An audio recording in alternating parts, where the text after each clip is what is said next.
Wala nang bakas ng nagdaang barangay at sangguniang kabataan election sa lungsod ng Marikina matapos agad na nailigpit at na-recycle ang mga election posters ng mga kumandidato rito.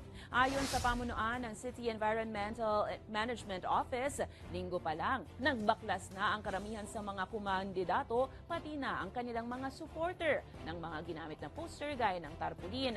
Alinsunod na rin yan sa pagpapanatili ng kalinisan sa syudad. Halos konti rin umano ang mga kalat sa pangkalahatan na naganap na BSKE kumpara sa national elections noong nakaraang taon. Hindi na rin sila nahirapan sa pag-ikot at pagbabaklas sa mga common poster areas. May paalala naman ang Commission on Elections sa mga kandidato ukol sa kanilang mga posters na nakakabit pa rin sa posters area matapos ang halalan. Ayon sa Resolution 10924, lahat po ng election paraphernalia na nakakabit, be it sa bahay, be it sa mga common poster area, ay dapat po alisin within 5 days after the elections.